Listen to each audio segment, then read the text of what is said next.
परमेश्वर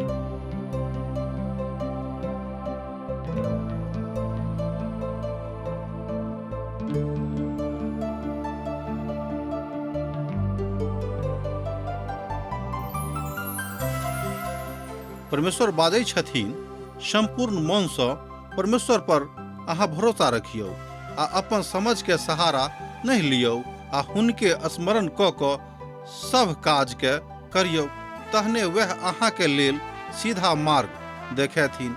आशाक इजोत कार्यक्रम के यह लक्ष्य आ उद्देश्य अछि कि अहाँ के परमेश्वर के राह में मजबूत करबा के अपन जीवनों में मार्गदर्शन भेनाई। कृपया क के देखू आ सुनू, जायसँ परमेश्वरक अहाँ के जीवन जिंदगी के ज्योति ठहरे। आशा की ज्योत में और एक बेर अहाँ के अभिनंदन कर रहल छी।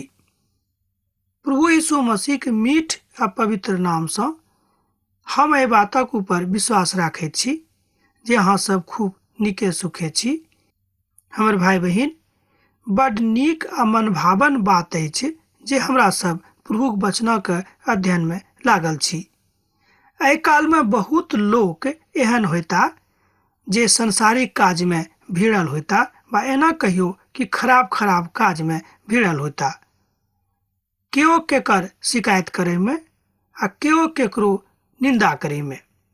यह बात हमरा सब करैत रहे छी, मुदा देखियो हमरा सब कतेक धन्य मनुष्य छी जे परमेश्वरक वचनक दिस ध्यान दऽ रहल छी।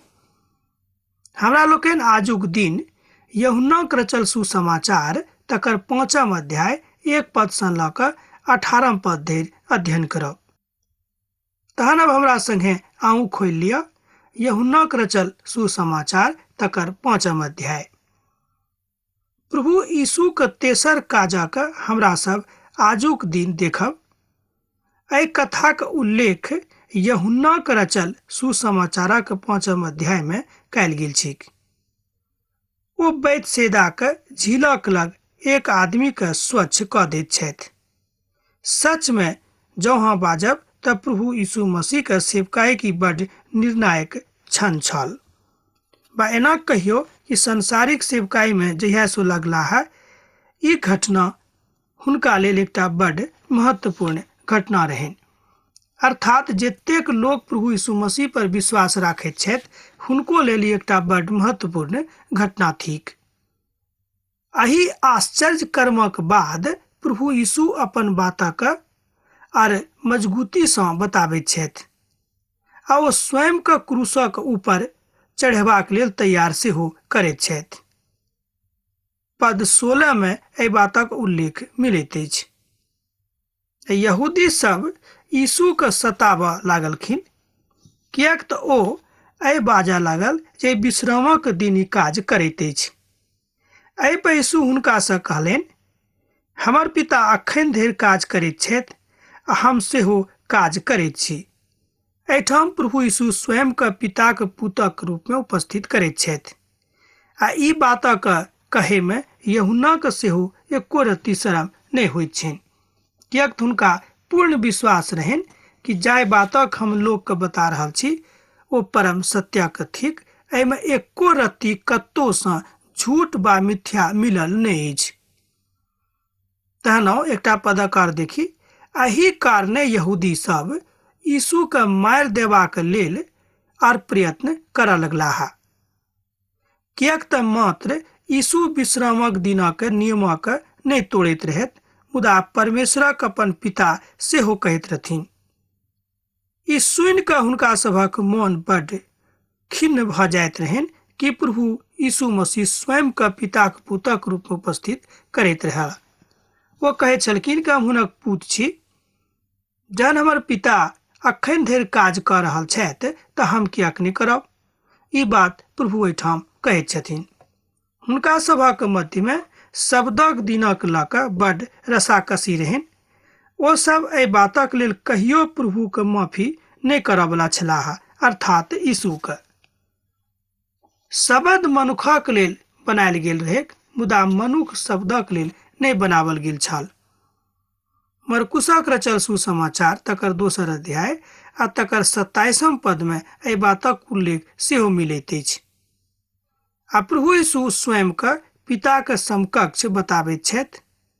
एही बात सँ प्रभु पर यहूदी सब बड़ बिगड़ल रहथि। ई तऽ छल एहि बातक संदर्भ बिंदु आ प्रभुक महिमाक वाचा।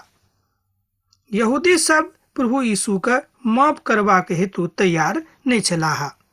हमर भाई बहिन, जहन हमरा लोकनि हट्ठी मनुख भऽ जाइत छी तहन कहियो हमरा सब केकरो माफी नहीं कऽ सकैत छी।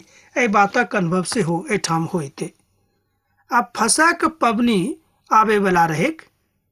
एही घटनाक बाद यहूदी के एकटा पबनी भेलेक आर प्रभु यीशु यरूशलेम गेलाह। यरूशलेम में भेड़क केबाड़क लग एकटा कुंड अछि जे इब्रानी भाषा में बेतसैदा कहाबैत अछि। तकर 5टा ओसरा छलेक। एही में बहुत बीमार लोग, आन्हर, लांगड़ और सूखल अंग वाला पानी के हिलवाक आशा में पड़ैत रहैत रहत। अर्थात एहि कुंडक एकटा विशेषता रहेक कि ओहि कुंडक पानि एक बेर 24 घंटा में हिलैत रहेक। मुदा ओहि काल में जे सबसँ पहिने ओहि में जाकऽ स्नान करैत रहत ओ चंगाई प्राप्त करैत छलाह।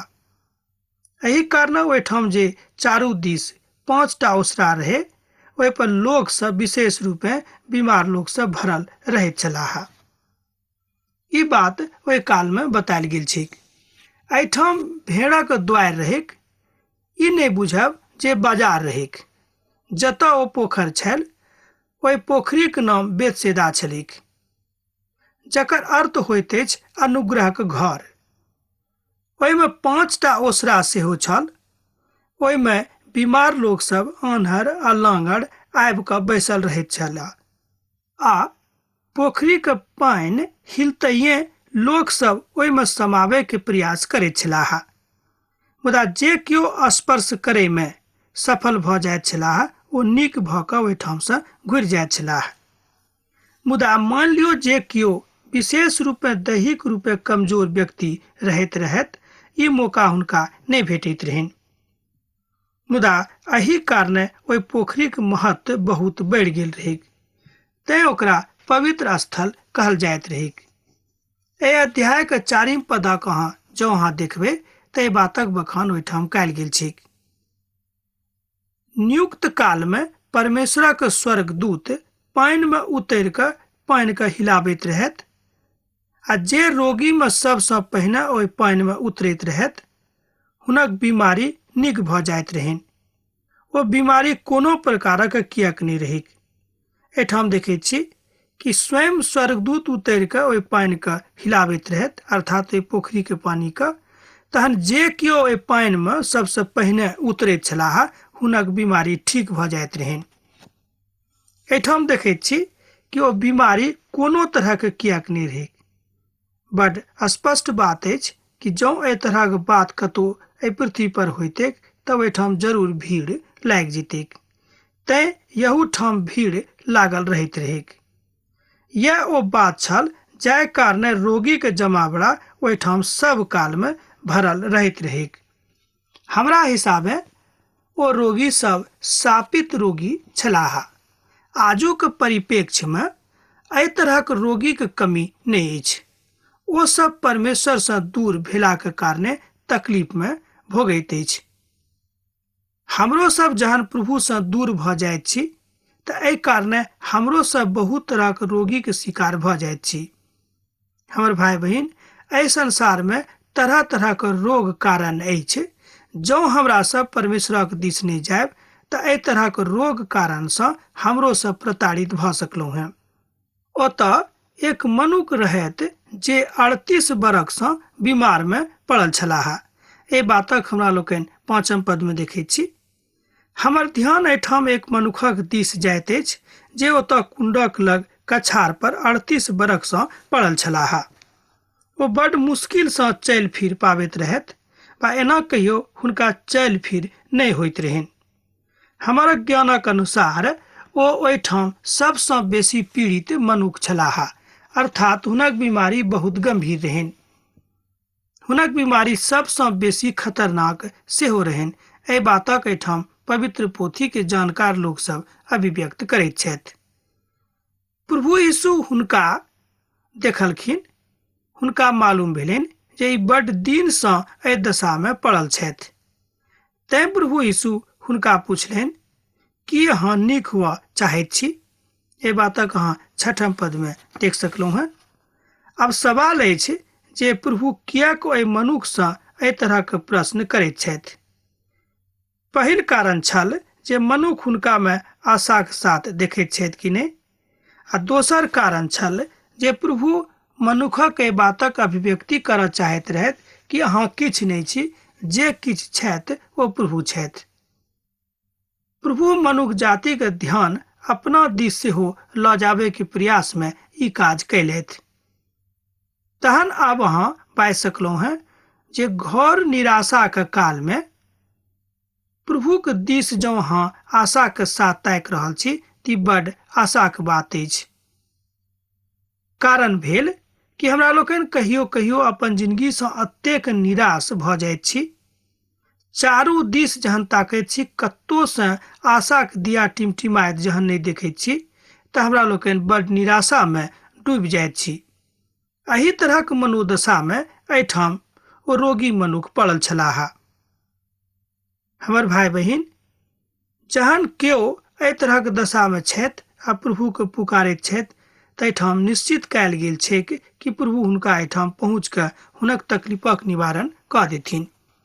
मुदा ई बात अहाँक जिंदगीमे कोना कऽ होइत जँ अहाँ परमेश्वरक ऊपर विश्वास राखब।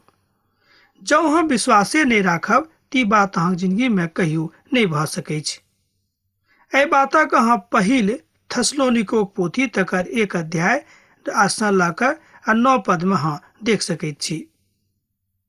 एहि तरहक आशाक विश्वासक ऊपर हमरा लोकनि जँ रहब तब प्रभुसँ बहुत किछु प्राप्त कऽ सकलहुँ हैं। ओ बीमार मनुष्य प्रभुके उत्तर देलनि, हे प्रभु, हमरा लग केओ नहि छथि जे जहन पानि हिलैक तो हमरा पानिमे उतारि दैत। पानिके हिलतैये हमरा सब पहिनहिए लोग सब एहिमे उतर जाइत छथि। एहि बातक एहिठाम 7 पदमे अभिव्यक्ति कयल गेल छै। अब एहिठाम बड्ड करुणाक गाथाक हमरा लोकनि देखैत छी। ओ बड्ड दुखद बात सेहो थिक। ई आदमी चाहैत छथि कि हम जल्दीसँ जल्दी नीक भऽ जाय, मुदा ओ नीक नहि भऽ रहल छथि। एहि तरह हुनक जिंदगीके उमरि पार भऽ रहल छनि, किएक तऽ हुनका ओहिठाम रहिते रहिते लगभग 38 बरस भऽ गेल छनि। बा एना कहियो कि पवित्र पोथी बाइबिलमे लिखल गेल छै 38 बरखसँ ओहिठाम पड़ल छलाह। प्रभु यीशु ओहि मनुष्यसँ कहलनि, उठि जाउ आ अपन खटिया उठा कऽ चलू फिरू। अब देखियौ, प्रभु यीशु मसीह धड़ल्लेसँ हुनका कहैत छथि कि अहाँ अपन पापसँ मुक्त भऽ गेलहुँ हैं। जब अहाँ 8 पदक देखबै एक बेर आर तेना ओहिठाम लिखल गेल छै, प्रभु यीशु ओहि मनुष्यसँ कहलनि, उठि जाउ आ अपन खटिया उठा कऽ चलू फिरू। ओ हुनका उठबाक आज्ञा दैत छथि, अपन खटियाके उठाबक चलू सेहो कहैत छथि। प्रभुक आज्ञा एहिठाम बड्ड स्पष्ट बा साफ छनि। ओ कहैत छथि कि उठि कऽ चलू फिरू। ओ आर कोनो तितम्बाके हुनका नहि बताबैत छथि कि जँ अहाँ ई करब तऽ नीक भऽ जायब आ ओ करब तऽ नीक भऽ जायब। प्रभु बड्ड स्पष्ट गाथामे एहिठाम कहैत छथि कि उठि कऽ चलू फिरू, अपन खटियाके उठा लिअ। हमर भाई बहिन, एहि तरहक बात अहूँ प्रभुके मुखसँ सुनि सकलहुँ हैं। ओ मनुष्य तुरंत नीक भऽ गेलाह और अपन खटिया उठा कऽ चलऽ फिरऽ लगलाह। एहि बातक अहाँ 9 पदमे देखैत छी। ओ शब्दक दिन छल, तैं यहूदी सब जे नीक भेल छलाह बाजऽ लागलखिन, आज शब्दक दिन अहाँ खटिया उठा कऽ उचित नहि अछि। एहिठाम लोग सब कहैत छथि, किएक तऽ यहूदी सब शब्दक दिनक बड्ड गंभीरतासँ मानैत छलखिन। तैं ओ सब कहलखिन कि आजुक दिन शब्दक दिन अछि, अहाँ किएक खटिया उठा कऽ चलैत फिरैत छी। ओ हुनका उत्तर देलनि, जे हमरा नीक कयने छथि ओ हमरासँ कहलनि अपन खटिया उठा कऽ चलू फिरू। ओ पुछलनि, ओ मनुख के छथि जे अहाँके बाजने छथि जे खटिया उठा कऽ चलू फिरू? एहिठाम हमरा लोकनि दूटा बातक सीख रहल छी। एकटा बात, ओ मनुख जे 38 बरखसँ ओहिठाम बीमार भऽ कऽ पड़ल छलाह, हुनक गंभीर बीमारी ठीक भऽ गेलनि। तकरा बाद ओ प्रभुक आज्ञाके तुरंत मानैत छथि कि अहाँ खटिया उठा कऽ चलू फिरू। ओ चलनाइ फिरनाइ आरंभ कऽ देलखिन। एहिठाम देखैत छी कि परमेश्वरक व्यवस्थाके ओ खूब नीकसँ मानैत छथि, अर्थात हुनक आज्ञाके।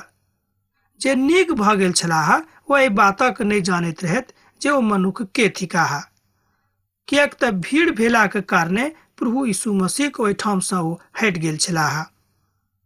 अब एहि मनुखके खटिया उठा कऽ सप्ताहक दिन चलैत फिरैत रहथि। ई मनुख सेहो प्रभु यीशुके दुश्मन नहि मानैत रहथिन, मुदा ओ नीक भऽ कऽ ओहिठामसँ गेल छलाह। एहि बातक ऊपर केओ ध्यान नहि दैत छथि कि देखियौ, सप्ताहक दिन प्रभु यीशु मसीह ई मनुखके ठीक कऽ देलखिन। तऽ ई मनुख छथि वा ईश्वर छथि, एहि बातक ऊपर केओ विश्वास नहि करैत छथि, किएक तऽ हुनका सभामे जे पुरखासँ सप्ताहक दिनक मनाबैके आज्ञा भेटल रहनि, तकरे ऊपर ओसभ विश्वास करैत छथि। हमर मित्रवर, यह थिक मनुख जाति के हट्ठी स्वभाव।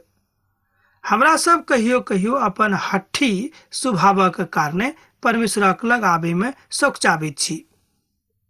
तहन जो हमरा सब प्रभुक लग आबैमे सकुचाब तऽ प्रभुसँ कोनाक कोन वस्तुके प्राप्त कऽ सकलहुँ हैं। प्रभु यीशु नीक करयवला प्रभु छथि, एहिमे कनिको संदेह नहि अछि। किछु कालक बाद ओ यीशुके मंदिरमे भेटलाह। तहन प्रभु हुनका कहलनि, देखियौ, अब अहाँ नीक भऽ गेलहुँ हैं, आ फेर पाप नहि करब। एना नहि भऽ जाय जे यहूसँ बढ़ि कऽ अहाँ विपत्तिमे पड़ि जाउ। आ मनुख गेलाह आ जाकऽ यहूदी सभक बतौलनि कि जे मनुख हमरा नीक कयने छथि ओ यीशु थिकाह।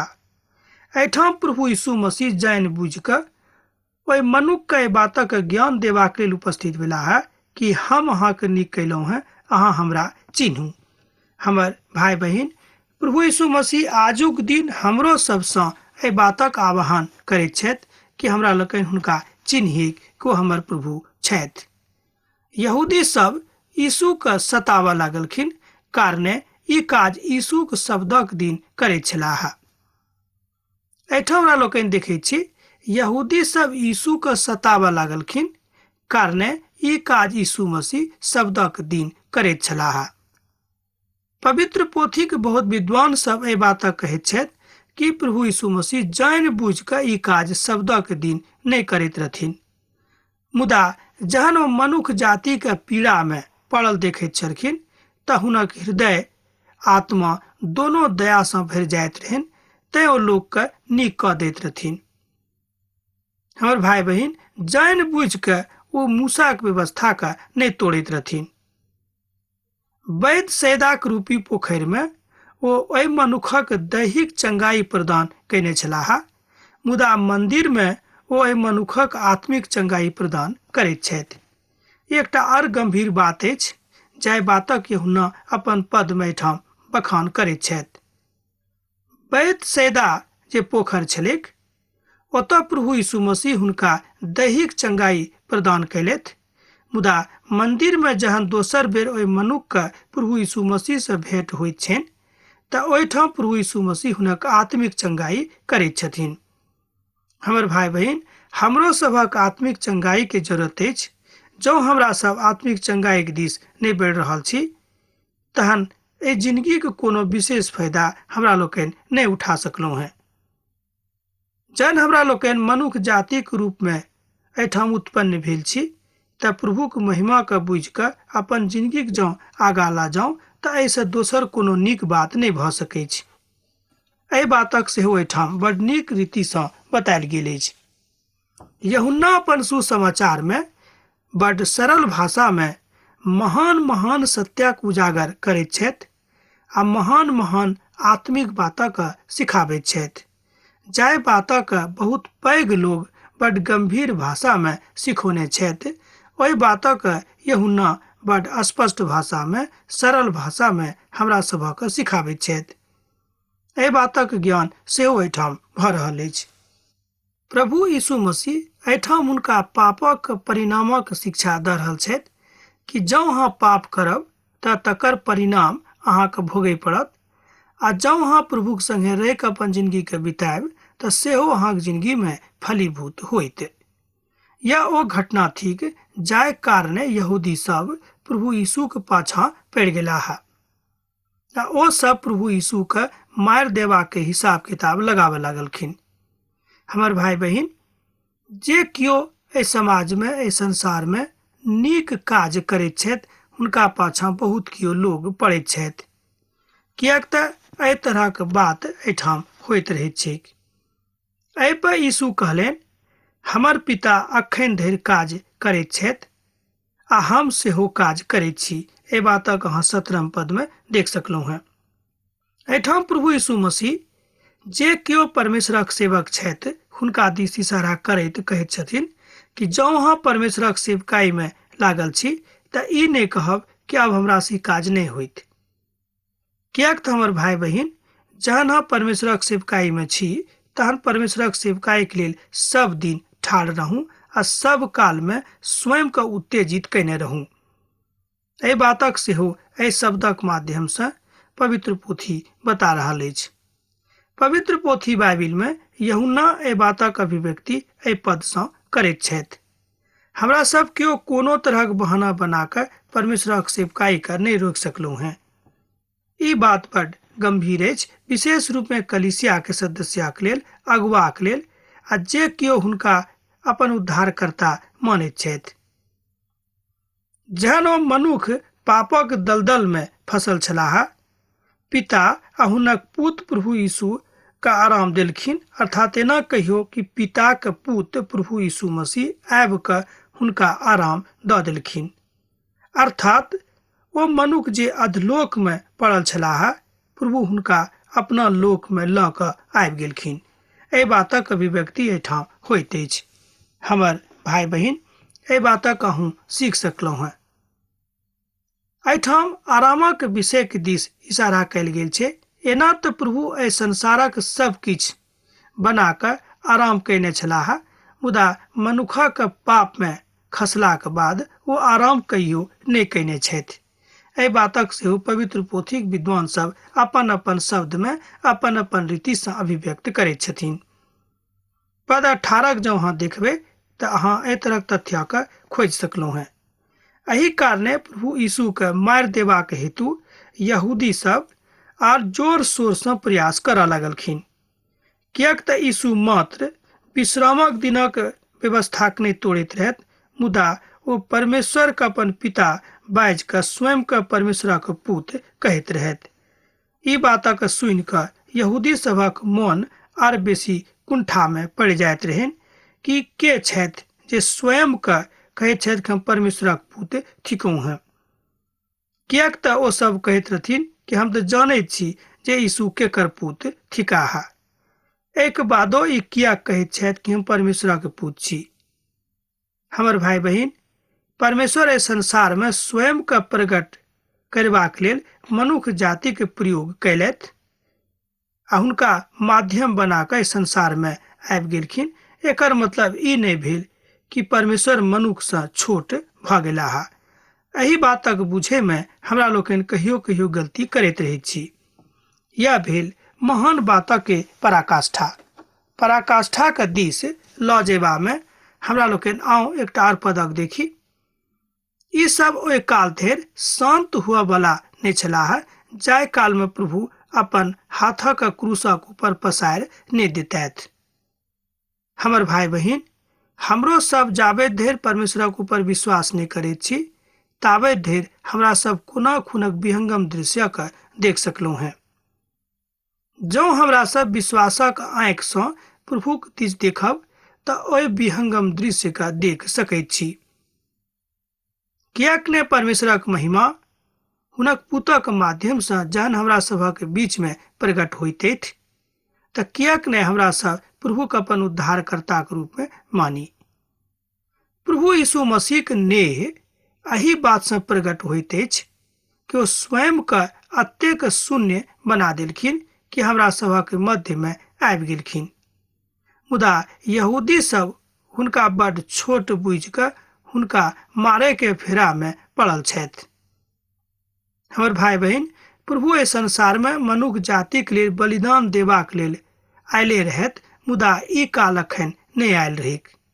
ई काल अयलाक बाद में ओ स्वयं एहि बातक लेल तैयार भ जेथिन। यहू बातक हमरा लोकनि पवित्र पोथी के अध्ययन में देखब। हमर भाई बहन, अब आजुक अध्ययन हमरा अहाँ एही ठाम समाप्त करबाक आज्ञा दिअ, कियाक तऽ अहाँ सँ विदा होयके बेरा भ रहल अछि। हाँ, पाती लिखनाइ नहि बिसरायब। जेना हमरा एहिठाम पाती लिखैत रहैत छी, लिखैत रहब। प्रभु यीशु मसीह के ने सैद घड़ी अहाँक जिंदगी में बनल रहेक। आमीन। हमर विश्वास अछि कि ई कार्यक्रम अहाँके लेल लाभदायक सिद्ध अछि। हम चाहै छी कि अहाँ अपन आशीषके हमरा संग साझा करू। जँ अहाँ के नजीक बाइबल सँ आ जीवनसँ संबंधित कोनो प्रकार के प्रश्न भ सकै अछि तऽ अपन समस्या के लेल प्रार्थना करबा के लेल जँ चाहै छी तऽ हमरा फोन नंबर पर जरूर संपर्क कऽ सकै छी। परमेश्वर अहाँ सब के लेल एकटा सुंदर, सुखद, आनंदित दिन प्रदान करैक।